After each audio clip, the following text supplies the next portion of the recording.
לשמחתי להציג את ברוך סטרמן, מייסד משותף של עמותת תוחלת. ברוך הוא בעל תואר דוקטור לפיזיקה באוניברסיטה העברית בירושלים. שם פיתח מכשיר לייזר הנמצא בשימוש רפואי ותעשייתי. את התואר השני בהנדסת חשמל קיבל מאוניברסיטת קולומביה בארצות הברית. ב-15 שנים האחרונות ברוך הוא בעל תפקידים מרכזיים בתעשיית ההייטק המקומית, כשהתמקדותו בטלקומוניקציה ואבטחת מידע. הוא מחזיק בכמה פטנטים פרי יצירתו בתחומי האופטיקה, הקול ואבטחת מידע. ברוך פרסם אין ספור מאמרים הנוגעים בתחילת הן בצד המדעי, הן של הנושא והן בצד ההלכתי שלו, זאת בצד מאמרים רבים בנושא מדע ותורה. לאחרונה פרסם ספר באנגלית ביחד עם רעייתו ג'ודי בשם The Rarest Blue, עוסק בהיסטוריה המרתקת של התכלת, זה נמצא בחוץ, אפשר לקרוא אותו. מאוחר יותר היום נתלווה לברוך להשקת המהדורה העברית של הספר, יוצא לאור בשם ליטון מן השמיים, גם זה נמצא. עותקים מהספר ניתן יהיה למצוא ברבי. ובנימה אישית, הייתה זו חוויה מופלאה עבורי לחקור ולגלות את רזי התכלת יד ביד, עם ברוך, עם אליהו ועם ג'ו. מאז הצלילה הראשונה שלנו במחקר של מלאך החלזון לפני 20 שנה ועד לכנס של היום, בעזרת השם, כולנו, לא רק ארבעתנו, אלא כולנו פה בחדר, נמשיך לכנסים אחרים ונצליח לעזור לעם ישראל להחזיר את התרבות ליושנה. ברוך בבקשה.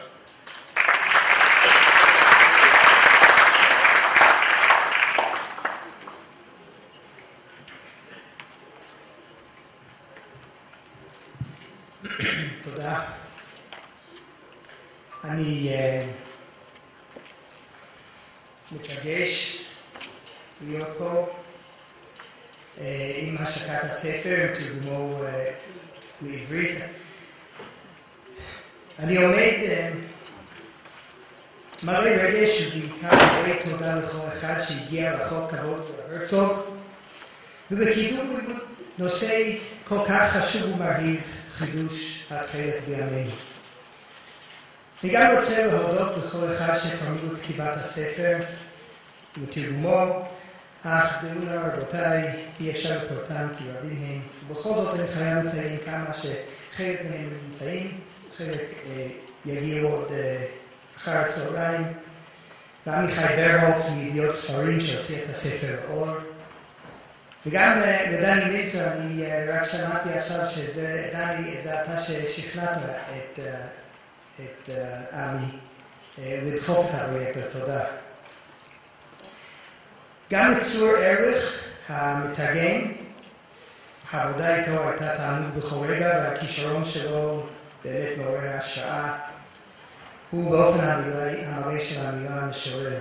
ברצוני להודות לשותפי לדרך, לארי, וליואל, ובעיקר לרחל טבר, ההרפתקה של בילוי ים בחוף הפך לאובססיה של החיים, ואני אסיר תודה על כך שאנחנו חווים את ההרפתקה ביחד. אני חייב גם להודות לחותני, לפרופסור ליאל טאבס, שעזר כל כך בכתיבת הספר. לאחרונה, באמת, החביבה וג'ולי אשתי, השותפה בכל צעד שלי, ולא רק בתחילת, בכל יום ובכל דרך, אין מילים. תודה לכם.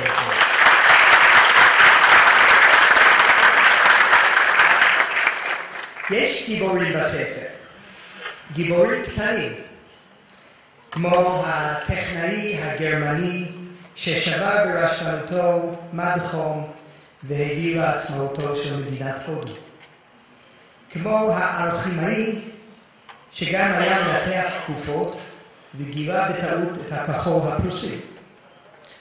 וכמו כן כל המדענים, הצבעים העתיקים, הארכיאולוגים, ההיסטוריונים ועוד ועוד. יש גם גיבורים גדולים בספר, כמו ההנדסאי בגמלאות הבריטי ג'ון אדמונדס, שגילה את הדרך שבו צבעו את התכלת בעת העתיקה, ואת זהותם של הבקטריות שגורמות לתסיסת היורה, חבית הצביעה שהוא הציג במטבחו. ואת זה אני מבין. מה זה להציג במטבח את הניסויים. את פרופסור צבי קורן, המומחה לארכיאוכימיה, שבדק בדרכים אסוטריים, הרגים וממצאים בני 2000 שנה ויותר, וקבע את מינו המדויק של החילזון ממנו הופק את צבעם. כמו דוקטור קירסטין בנקנדורף, שעושה ימים כלילות במעבדתה באוסטרליה, כדי לחקור את התהליכים הביוכימיים שמתרחשים בגופו של החילזון, כדי ליצור את המולקולות הצבע. ולמה בכלל יוצר החילזון אותם? והאם יכול להיות השלכות והשפעות של המולקולות האלו לגבי רפואת האדם? ואני רוצה לעודד את הקהל לצפות בסרטוני הוידאו שנמצאים בחוץ, כולל זה שקרסטין ערכה לנו במיוחד לכנס.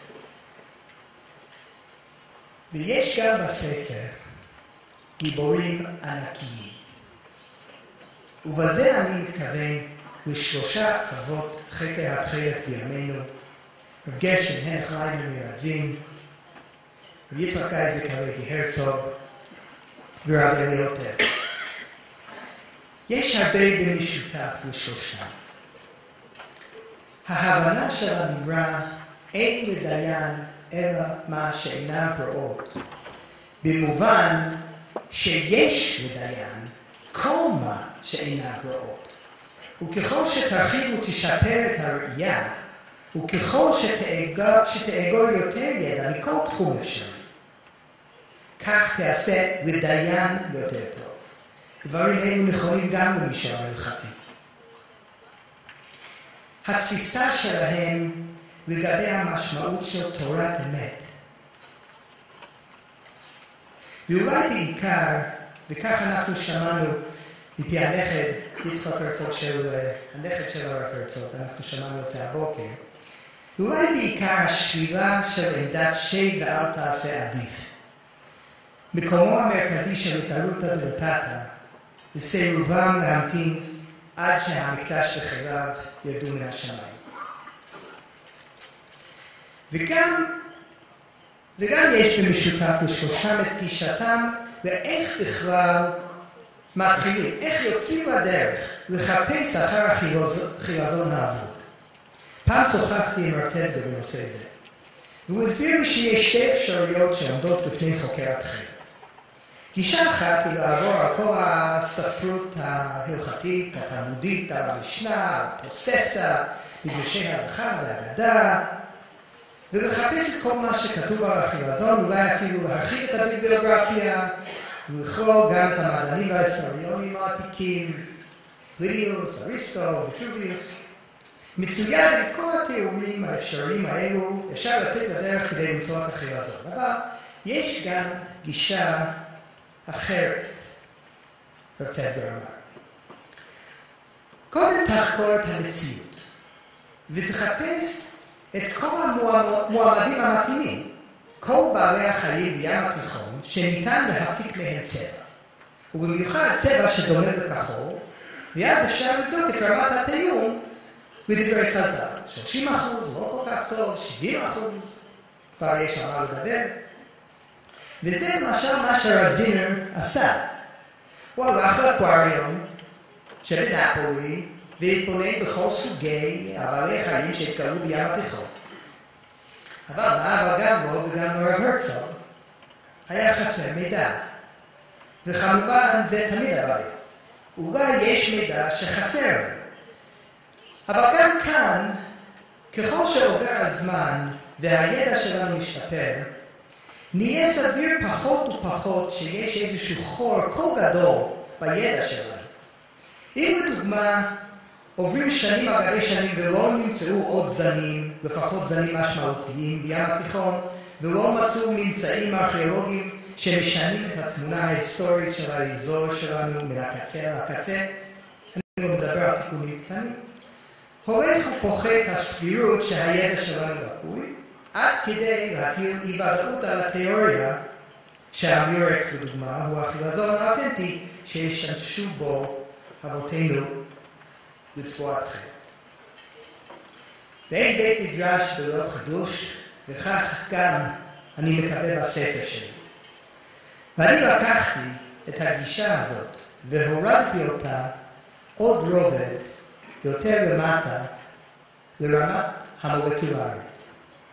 דיברתי פעם עם רב חשוב שלא מצדק כל כך בחידוש התכלת, והסברתי לו שמולקולת הצבע שבאה מן החילזון שלנו זהה לחלוטין עם מולקולות הצבע של הקר האילן, אינדיגו, כחול שמיני, כידוע קר האילן, אנחנו דיברנו על זה, היה זיוף של תכלת בימי חז"ל, ולכן מה שדומה לקר האילן דומה לתכלת. אז שאלתי, אמרתי לו, מה הסיכויים שיהיו שתי מולקולות זהות הבאות מעולם החי ומעולם הצומח?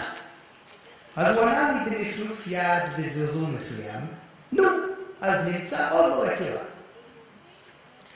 שאלתי את עצמי, האומנם, איזה עוד מולקולות טבעיות כחולות יכולות להתחבר לצמר? וככל שחקרתי את הנושא, התחלתי להבין כמה קשה זה ליצור צבע כחול, וכמה נדיר הכחול בעולם. כן, תחשוב ברגע, תוציא את הים ואת השמיים, ואין כמעט כחול בעולם שלנו. פה ושם נוצה של ציפור, או פרח עדין, או פרפר נדיר. אבל גם כל אלו מייצרים את הכחול שלהם בדרך ובצורה שאי אפשר לצבוע מהם. אי אפשר לעשות מזה צבע שייכנס לצמר ושיהיה עמיד. התחלתי אט להבין שהתהליכים הבסיסיים הפיזיקליים של יצירת הכחול הם מאוד מאוד מסובכים, לעומת יצירות האדום למשל, שלאין ארוך פשוט יותר להפיק. צבע כחול נדיר כל כך עד כדי כך, שעד היום גילו ביקום רק מולקולה אחת ויחידה, שנוצרה מתהליכים אורגניים בגופם של בעלי חיים שניתן לצבוע ממנו. צמר, כחול עמיד, וזה כמובן האינדיגו, ואני לא אטריח אתכם